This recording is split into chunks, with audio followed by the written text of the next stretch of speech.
Shadows of the Future by Storm Queen 873. Chapter 13.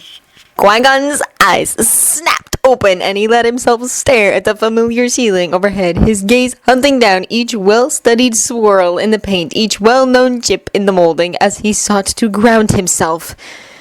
He sat up then, his eyes hunting for his every belonging to reassure his rather unnerved self that nothing had changed, that everything was in its proper place. The paintings were on the walls, the various knickknacks he'd collected against the better judgment of the council decorated his shelves, and the gifts from his various apprentices were each in their correct location. No dusty boxes sat in the corner. His closet didn't hang open, sadly. An inexplicable urge seized him, and he lurched out of bed, tangling himself in the sheets in the process. Once freed, he stumbled for the door, palmed it open, and proceeded to study the hallway. The plant was in its place, along with the sunset painting, and a small wave of relief rolled through him. I need a cup of tea, Qui-Gon thought, sagging against the door frame for a moment and running his fingers through his loose hair. I need to calm down. This whole situation with Obi-Wan is making me lose my mind. Rubbing his temples, he walked through the hall and into the common space, heading for the kitchenette. He flicked on the light above the stovetop with a wave of his hand and set the kettle to boil some water, plucking his favorite mug from the drying rack and setting it beside the stove.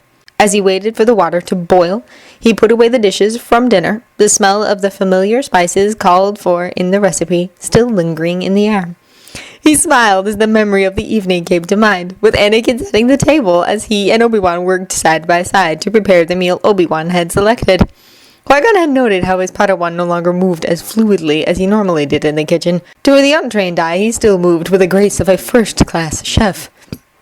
But to someone who knew his true skill, his moves seemed jerky and rusty, as though he hadn't cooked in a good while. Part of Qui-Gon wondered if it was somehow related to the vision Obi-Wan had seen, before sighing and letting it go. Dinner had been wonderful, full of laughter and more stories at Anakin's request. After they'd finished cleaning up, Anakin and Obi-Wan had settled themselves at the table with a new model kit while Qui-Gon read through the latest message from the council. He'd informed Anakin of the council's decision to test him, and they'd sent a message with the proper meeting time. And though the boy hadn't looked surprised, he certainly looked nervous. Obi-Wan had ruffled Anakin's hair then and asked him how the two parts he held fit together, successfully distracting the boy. Anakin began nodding off just after the sun finally set, and Obi-Wan had tucked the boy into his bed after reassuring him that he didn't mind sleeping on the couch. Qui-Gon swore he heard Obi-Wan add that he'd slept in worse places, and though Qui-Gon knew that to be true, the images that had flashed along the bond were of nowhere he remembered. He'd meant to ask Obi-Wan about it, but had decided against it, as he pretty much knew the answer he'd get. Everything came back to those cursed visions. The sound of water boiling broke Qui-Gon from his reverie, and he shook himself a little before filling his cup. He waited a while, letting the tea steep properly, and once it had reached a nice dark color, he waved away some of the unnecessary heat. Gathering the mug in hand, he turned, intending to lounge in front of the window. Hopefully he hadn't disturbed Obi-Wan, and since he hadn't felt him stir through their bond. Ghosts don't exist, Master. Qui-Gon froze. A figure stood shadowed in the darkness before the window, their stance utterly familiar. So stay dead. Qui-Gon gasped, jolting backward as the mug he'd been holding shattered against the kitchen tile. Obi-Wan jerked and spun, his eyes red-rimmed and wide in shock, and they stared at each other, blinking for a moment. So stay dead. They remained locked in their positions until Qui-Gon swore loudly the still hot tea had reached his foot. He jumped back then, staring down at the mess he'd made. After shaking his head slightly, a soft chuckle escaping his throat, he waved on the rest of the common space lights. Are you all right, Master? Obi-Wan asked as he drew near, though his eyes were downcast, and Qui-Gon sighed a little. I didn't mean to startle you. I didn't think anyone would be awake at this hour. I certainly didn't intend to be, I assure you, he replied as he grabbed the nearest kitchen towel and knelt before the smashed mug. I had a dream that I found rather unnerving and decided to make myself some tea. Obi-Wan murmured, and Qui-Gon felt him tug the sponge towards him with a small tendril of the Force. They cleaned in relative silence, with Obi-Wan plucking all the broken pieces from the brown liquid and Obi-Wan mopping up after him, gathering the tea together with slow, steady strokes. Qui-Gon finished long before Obi-Wan did, as his apprentice wasn't really washing himself clean. His eyes were 1,000 clicks away. "Will you tell me?" Obi-Wan asked at last, though he didn't glance up, and Qui-Gon leaned against the countertop, crossing his arms over his chest. The sound of a door hissing open made him turn, and he tried to smile when he saw Anakin stumble out into the light of the common space. "What happened?" Anakin asked between yawns, his eyes practically shut as he squinted in the light, and his borrowed sleep clothes hung from his thin frame. "I thought I heard something break." "I dropped a mug, Annie," Qui-Gon said as the boy rubbed his eyes and yawned again. "There's nothing to worry about." "You sure?" Anakin asked, his words once again punctuated by a yawn. "Quite sure," Obi-Wan said, and stepped forward to scoop the boy into his arms, who wrapped his arms around Obi-Wan's neck as he tucked himself against the Jedi. "Let's get you back to bed, all right? It's far too early for you to be up, with as much as you did yesterday." Anakin mumbled, his eyes drifting closed, as his head lolled against Obi-Wan's shoulder. "Swimming was fun. Should do it tomorrow." "If you want," Obi-Wan replied, the door to his room sliding open, and in the moment he was alone, Qui-Gon began preparing another cup of tea, being careful to choose a not-so-favorite mug this time. The water was still hot, and after filling his cup, he leaned back, his mind turning over the question Obi-Wan had posed. "Why am I so reluctant to share this? Is it merely some form of spiteful retaliation, because Obi-Wan is allowed to keep secrets from me? Or is it because I'd rather not burden him with such a dream?" Qui-Gon snorted at that. From what he could gather, his apprentice had seen his fair share of strange and disturbing visions. Surely something as trivial as this dream would do little in phasing him. "Is there enough water for a second cup?" Obi-Wan had succeeded in surprising him for the second time that night, and Qui-Gon was glad he didn't have his tea in hand again, as he probably would have been cleaning it off himself this time around. "I believe so," he replied, sloshing the water left in the kettle around a little. "Would you like your usual?" Obi-Wan frowned for a split second, as though he had to think about which tea was his usual, but then his face blanked and he shook his head. "I know it's for important occasions, but I'd like some of your specialty, if you don't mind parting with a little. I'm getting rather tired of that sweet one. Not to mention I haven't touched that stuff in years," came the quiet thought. And Qui-Gon watched his apprentice quietly for a moment, trying to see if he could trace it back to the other Jedi. Qui-Gon watched as Obi-Wan drifted back towards the windows, but he stopped at the table, his hand reaching out towards the river rocks. Obi-Wan jerked back then, his fingers curling in on themselves as though he'd burned them, and he turned away, folding his arms over his chest. When Qui-Gon couldn't trace the thought, he pushed himself away from the counter and began rummaging around in their tea cabinet. In the very back was a nondescript metal container that held his special tea. It was a rarer blend, and it had been a gift from a highly pleased king. The tea itself was made from a certain leaf that only grew into maturity every 20 years or so. It was also rather expensive to harvest, as it grew in extremely harsh conditions of constant wind and pounding ocean waves. There were many cheaper synthetic knockoffs, but none could beat the full flavor of the tea brewed with the proper leaf.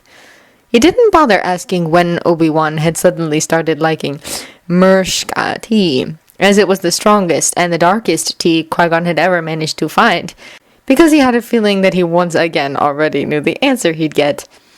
"Visions, visions, visions," he thought, a bitter twist to his lips as he crushed a tiny amount of tea leaves into another mug, putting the tea back in its place before adding water to the cup. "I'm sick to death of them. Yes, patience is essential to a Jedi, but I can't wait until the Council decides whether or not to train Anakin. Then this whole mess will finally be resolved." "Here," Qui-Gon said, plucking both cups from the counter and handing one to Obi-Wan.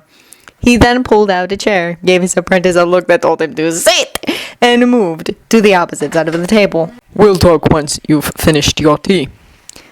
Obi-Wan remained silent, the mug cradled between both hands, as he stared down at the waiting chair. Qui-Gon sat, observing him over the rim of his own drink, and finally Obi-Wan lowered himself into the seat, seeming to sink into it. He sipped the tea, the normal face of disgust, complete with a violent shudder that Obi-Wan would display upon drinking one of Qui-Gon's teas, was curiously missing. It made Qui-Gon wonder if it was the visions at work or if Obi-Wan just wasn't paying attention to his drink. I know you're a bit of an insomniac, Obi-Wan, Qui-Gon began once his apprentice set aside his mug, its contents long since drained away. but somehow I have a feeling this is more than your usual sleeplessness. Obi-Wan said nothing, and Qui-Gon felt a flash of annoyance. Did you have another vision that you can't share with me? Obi-Wan winced at the bitter sting, staring out at the surrounding night, but he remained silent. Qui-Gon sighed then, shutting his eyes and leaning back in his chair. I apologize, Padawan. My tone was uncalled for. It's all right, Obi-Wan replied absently, his voice rather flat. You're frustrated. I can understand why. Still, Qui-Gon answered, setting his own empty mug aside. I am your master, and getting angry with you certainly isn't going to help things. Now, if you can, please tell me what's bothering you. Obi-Wan looked up then, his features pale in the artificial light. Dark shadows lingered beneath his cloudy gray eyes, his face aging with the tired expression he fixed on Qui-Gon, who fought the shiver that danced down his spine. What terrors could Obi-Wan have seemed to give him eyes that were too old for his body? I can't do this, Master, Obi-Wan whispered, hanging his head, and Qui-Gon frowned a little. What do you mean? What can't you do? I mean... Qui-Gon watched Obi-Wan squeeze his eyes shut as he slumped in the chair, his hands coming up to cradle his head, his fingers threading with his hair. I can't take this. I can't take being here in this apartment. There's just... Too many memories, Qui-Gon whispered, and Obi-Wan looked up at him, starting in surprise. Too many ghosts. They sat quietly, their gazes meeting, as Qui-Gon's words hung between them, and Qui-Gon could sense Obi-Wan wrestling with something until he drew himself up. How... Who told you that? He asked, whispering to hide the tremor Qui-Gon could feel. You did, Qui-Gon replied, watching Obi-Wan start for a second time. I had a dream, where every one of my belongings were slowly being shot away, and you said you shouldn't have come back. He continued, watching what little color that remained in Obi-Wan's face drained away. Do you know what else you told me? You said that ghosts don't exist. So stay dead, Obi-Wan whispered, his eyes wide and the force coiling around him as he sought to control something Qui-Gon couldn't sense. That's why I'm up at this insane hour, Obi-Wan, Qui-Gon said. Because I can't seem to figure out what it means, or where it even came from. I rarely dream, Padawan, and when I do, there is a distinct reason why. It was a vision, Obi-Wan said at last, shuddering. I guess it must have leaked through the bond somehow, even though I put up my strongest shields to try and keep it from happening. I'm sorry it disturbed you. Qui-Gon merely watched his apprentice, his gaze cool as he studied the other Jedi. There are a lot of things that have been disturbing me lately, and one more thing can't hurt, I suppose, he said quietly. And though I'd sorely like to know how a vision could alter your force presence as drastically as it has, I think I'll settle for at least knowing what made you tell me to stay dead. What makes you think I know? Obi-Wan replied, and Qui-Gon gave him an exasperated look. Call it a Jedi hunch, he said, watching Obi-Wan smirk a little, though his eyes remained heavy. From what you've told me about normal visions, Padawan, the fragments, tiny pieces of the entire picture, that dream certainly wasn't like anything you've described to me previously, so you'll forgive me for being both curious and suspicious. I think I'd worry if you weren't, Obi-Wan said, and Qui-Gon snorted in disbelief.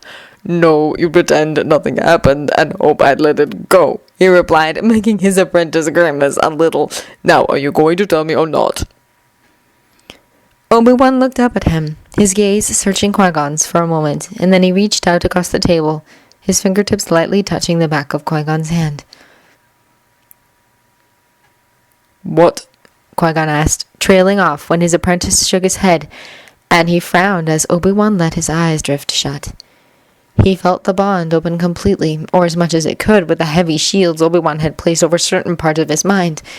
And after sighing a little, Qui-Gon shut his eyes and did the same. What are you doing? He queried as his consciousness drifted along their link, stopping only at the very edge of Obi-Wan's mind. Qui-Gon's mental presence hovered before the shadowed realm looming before him, part of him alarmed. Obi-Wan had always been one of the brightest beacons of light he'd ever met, radiated a warmth that drew people and trouble to him. The few times Qui-Gon had entered his mind to drive off some silly fear or reassure the young Padawan, he normally met a serene pool of sorts, a calm haven for the light that permeated Obi-Wan. But now, though the light was still there, it had been tarnished somehow, with some of the darkest pits of grief and sadness Qui-Gon had ever encountered. when did this happen? He thought, unable to shield it from rolling through the bond. Why didn't I notice earlier? Master, came Obi-Wan's thought, and Qui-Gon stared at the being who had appeared before him, materializing out of the shadows. It was Obi-Wan. Yet it was not Obi-Wan. The man had the same blue-green eyes and ginger hair, but he held himself differently, with a sense of dignity and confidence that the Obi-Wan Qui-Gon was familiar with had yet to truly find. In addition, he looked at least 10 years older. Hints of gray flecked his temples, lines creased his face, but it was the well-trimmed beard that really threw Qui-Gon for a loop. He'd never imagined that he'd see his apprentice wearing one. Yet there Obi-Wan was, looking as distinguished as any accomplished master. I thought it would be easier to show you. Show me what? Qui-Gon asked as Obi-Wan turned, glancing over his shoulder at the twisting labyrinth of his mind. There was a faint click, like an old-fashioned key turning a lock or safe popping open, and Obi-Wan's gaze flickered back to the bewildered master. The answer to your question. Then Obi-Wan was gone, leaving Qui-Gon hovering in the link, a confused frown teasing his features. There was a stirring whisper, the sounds of lightsabers crossing rapidly, a shout of surprise. A strange hum filled the air, and the world around Qui-Gon shifted, the darkness melting away to reveal some kind of city's bright white industrial underbelly, catwalks and platforms crisscrossing in a giant room. Naboo, something whispered. The basement of their great palace, the power generator for their entire city. The hum grew louder, and Qui-Gon turned to see something he could only classify as a long line of great red gates of pure energy, and he could see 3 figures battling fiercely as they hissed open. He took a tentative step forward, his gaze focusing on the battle, and suddenly he stood a few meters away, reeling in shock. There was the Sith from Tatooine, his outer robe discarded and his tattooed face sneering as he spun, deftly wielding a double-bladed lightsaber against 2 very familiar Jedi. Obi-Wan, back to his 25-year-old Padawan self, swung his azure lightsaber at the Sith and was kicked roughly by a blow he hadn't seen coming. Qui-Gon watched as his apprentice went flying, landing with a painful thud a good distance away, leaving the other Jedi to fight alone. Of all the bizarre experiences I've had, this one takes the go-belly cake, he thought, watching an exact replica of himself battle the Sith with a graceful combination of fluidity and intensity. He could see that his other self had really pulled out all the stops, so to speak, and was fighting in top form, meeting his opponent blow for blow. They danced down the row of opened energy gates, blades sparking and spitting as they crossed, the Sith a whirl of dark cloaks, and the Force singing as it flowed through the other Qui-Gon. Qui-Gon followed, unable to stop his feet, and he watched Obi-Wan pick himself up, shaking his head a little. His gaze snapped up to the fighters who were striking at each other rapidly, their weapons a blur of green and red. Fear flickered in his blue-green depths, and he raced past Qui-Gon, his focus devoted to the master he saw in need of assistance. Because as much as Qui-Gon hated to admit it, he was getting old. He could still remember the skill of the Sith when they'd fought on Tatooine, and he'd known then that he would have been unable to best the Darksider on his own. He could sense that the blows from his other self were slowing down, the strength behind them fluctuating dangerously. He could see the sweat as it beaded down the other's forehead, the slight tremble in his arms when he barely blocked a vicious strike from the Zabrak. "Master, hang on!" Obi-Wan's thought rolled through the bond, despite the fact that he was concentrating on the other Qui-Gon. "Just hang on, I'll be right there!" Hurry! Came the quiet return, and the Force swirled around Obi-Wan as he worked to enhance his sprint. He didn't get very far when the gates finally slid shut, blocking him about a few meters into the hallway. The other Qui-Gon stood at the opposite end, quite a good distance away. But from what Qui-Gon could see, there was a gate separating him from the Sith, who paced at the end like some caged animal. "Master, you've got to back up once these things cycle again so I can help you properly," Obi-Wan said, his barely controlled panic making the Force bend and twist around him. Qui-Gon could see Obi-Wan's fists clenching and unclenching as he shifted from foot to foot, counting the seconds until the gates would open. "I may not be able to get to you otherwise." Here was the Obi-Wan that Qui-Gon remembered, the one who was coolly polite to strangers and chastised him about the code. He was impatient, he was reckless, and his life was devoted to being a Padawan, to the Order, and to his master, who he loved like a father. He was not the haunted young man Qui-Gon had come to know, scarred by unknown evils and tormented by unseen demons, and the light shone brightly around him. "It'll be all right. Don't worry," came the other Qui-Gon's reply, and Qui-Gon watched his other self kneel as he strove to conserve his energy. "Calm yourself, Padawan. Your fear is distracting me." Obi-Wan grimaced. "Forgive me, Master, but we've never fought anything like this, and I'm worried. I might not make it all the way down the hall before the gates close, and I don't want you to face that monster on your own." There was a warm pulse through the bond as the other Qui-Gon thanked Obi-Wan for his concern. "You will, Padawan. I have the utmost confidence in your skills." The surrounding hum heightened in pitch, and Qui-Gon watched Obi-Wan tense, preparing himself to run. The gates barely opened enough for him to pass through unscathed when he was off, sprinting as fast as the Force could take him, his gaze locked on the Titans clashing before him. Almost... No, not yet! The hum heightened again just as Obi-Wan reached the final block of gates, and he had to slide to narrowly avoid being sliced by one, but it did little good. There was still one more gate separating him from the other Qui-Gon, and his anxiety doubled, coiling throughout his body and the Force. Calm down, Qui-Gon heard him whisper, blowing out a breath to ease some of his mounting tension. His gaze was still locked on the fighters a mere meter from him, who wove back and forth across the confined space, whirling around some kind of hole that Qui-Gon couldn't make out. Their blows were falling more rapidly, the figures uttered blurs to the eye as they drew heavily on the different sides of the Force, spinning and leaping as they attempted to best the other. 15... 14, 13. Obi-Wan's thoughts rolled through the bond in spite of the shielding he'd placed around them to keep them from distracting his master. Come on, just a little more. Hang on, Master! Then it happened. Qui-Gon looked up just in time to see a poorly timed overhead strike leave his other self's torso wide open, and the Sith leapt forward, driving one blood-red blade into the exposed stomach of the Jedi Master. No! Master! Came Obi-Wan's panicked shout. Qui-Gon stared, his mouth falling open slightly as he watched the other self blink in surprise. And the Sith smashed his chin with the heel of his palm, shoving the stunned master backwards. The Sith then turned his attention towards Obi-Wan, his yellow eyes gleaming, and the cruel smirk twisted his lips. Yet Obi-Wan didn't seem to notice. Outrage and horror poured off him and echoed in Qui-Gon. The Force churned in response like an ocean during a terrible storm, and it only grew worse as the other Qui-Gon fell to the floor with a thump that was painfully loud. Master, no! Speak to me, please! Please, hang on!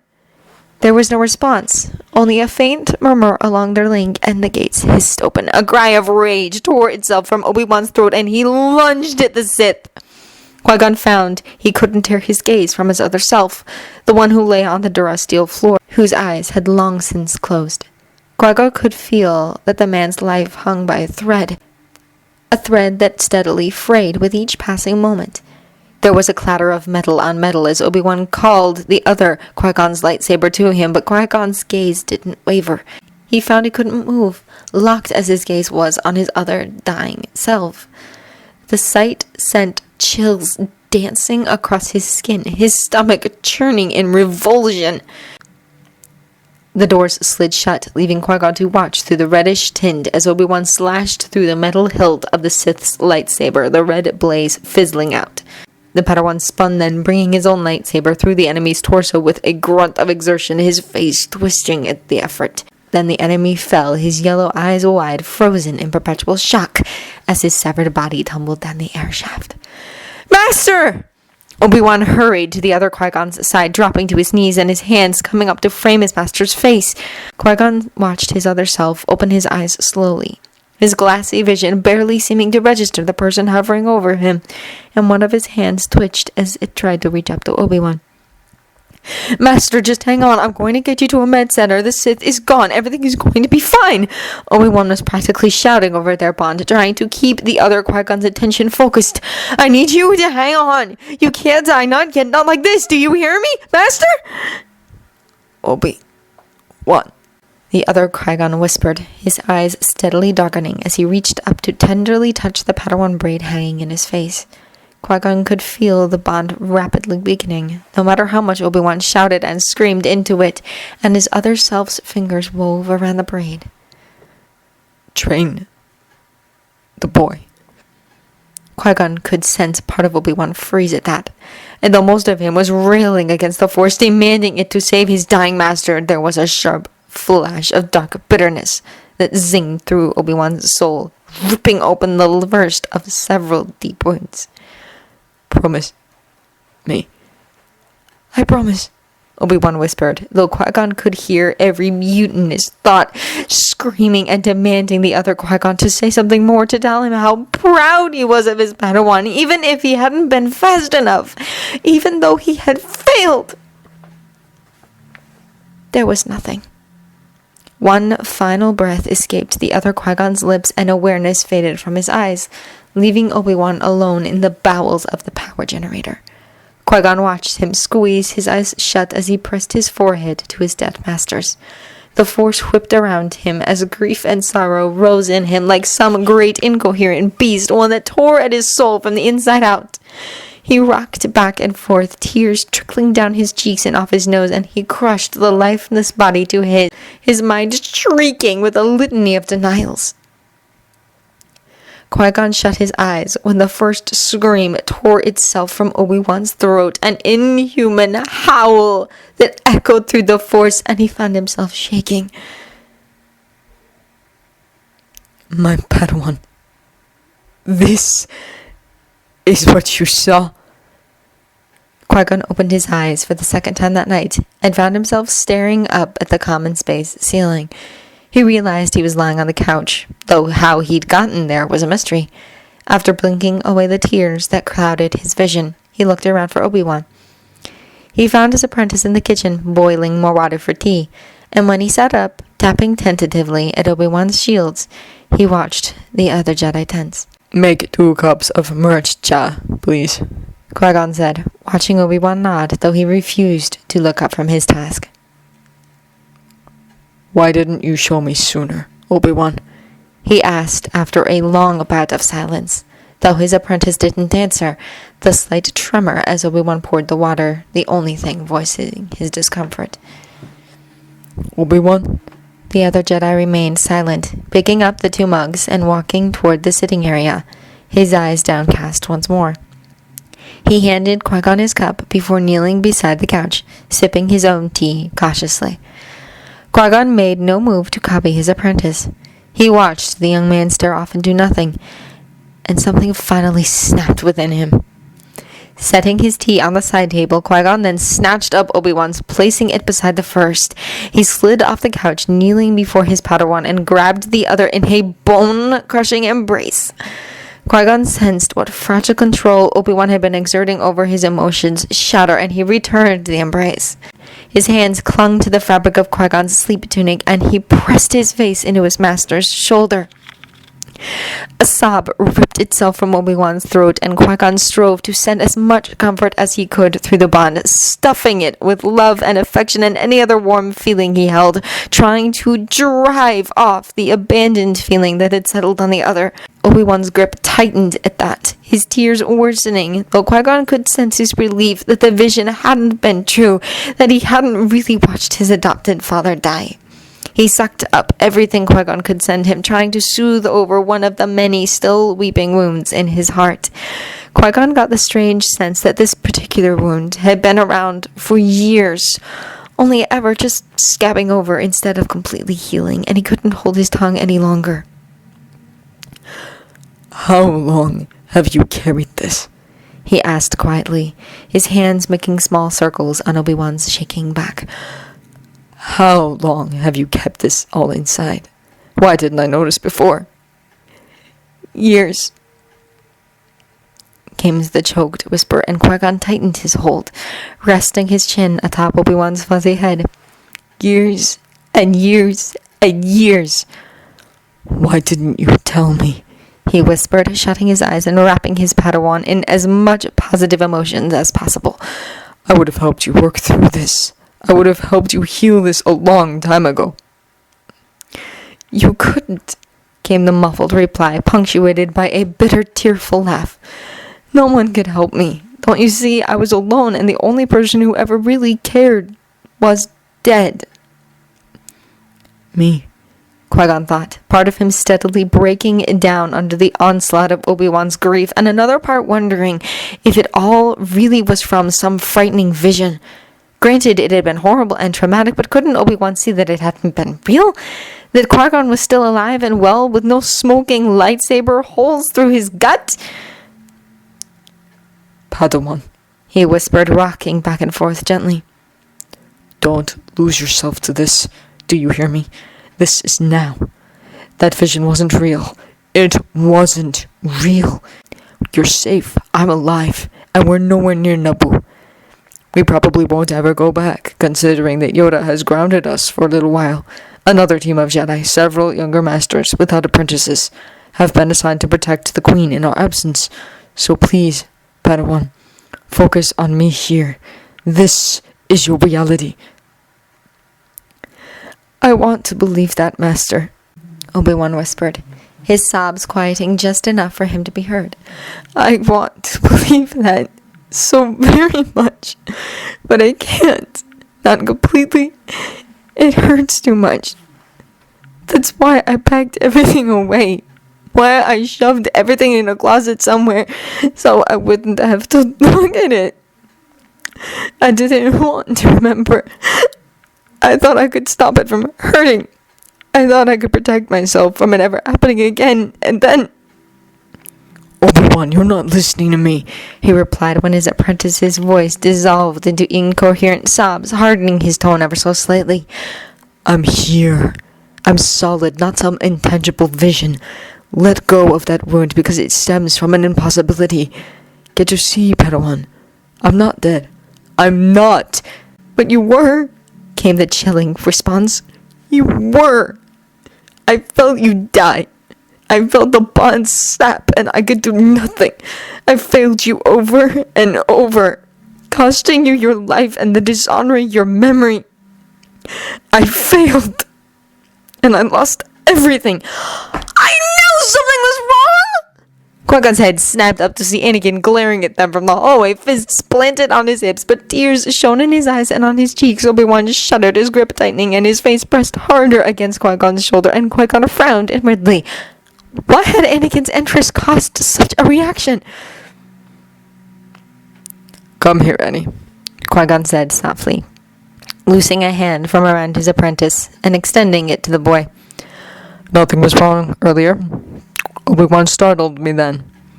Anakin regarded him dubiously, not unlike the face he'd made when Obi-Wan had tried getting him into the water, but edged forward and took the proffered hand. His gaze then turned to the Padawan, his lips tightening and a fresh wave of tears rising in his eyes. I saw it, he whispered, his small hand tightening on Qui-Gon's. I saw what upset him, but that black evil Jedi and how you were fighting him," he added, and Qui-Gon stared at the boy as Obi-Wan jerked upright to fix his startled gaze on Anakin. "I went straight back to sleep, and then I started dreaming of a beautiful palace. But I could hear people fighting somewhere, so I walked around, and I saw you and Qui-Gon fighting," he said, his voice shaking slightly. "I had to watch. I couldn't help. I couldn't help you stop it from happening." "How?" Obi-Wan whispered, glancing up at Qui-Gon, who quirked an eyebrow in response. "You have a bond with him, Obi-Wan, and it has been growing steadily ever since that first night on the ship," he said, watching his apprentice's eyes widen. "You used it earlier to wake him up. Surely you remember that." Obi-Wan shut his eyes then, and he drew away slightly so that he could turn a little toward Anakin. "I'm so sorry, Annie," he said, opening his eyes. "I never meant for you to see that, and I apologize if it scared you." Anakin shook his head, tears spilling over before he could scrub them away, and Obi-Wan extended a hand to gently touch the boy's shoulder. "It just hurt," he whispered. "It was 1,000,000 times worse than any of my nightmares." "Come here," Obi-Wan said, and Anakin threw himself at the Padawan, wrapping his small arms around Obi-Wan's neck, and Qui-Gon held the both of them, resisting the urge to smile at the picture the three of them must have made. "You're not alone, Obi-Wan," he heard Anakin say, the boy's voice slightly muffled.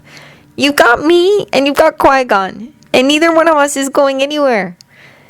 Qui-Gon watched as a small smile tugged at Obi-Wan's lips, and his grip tightened on the both of them. "You're right, Annie," Obi-Wan said, resting his head against Qui-Gon and shutting his eyes. Through their bond, Qui-Gon could sense a wound beginning to close, though it still radiated grief and sorrow. "I'm not alone. This is my reality," something whispered. "I better keep living it."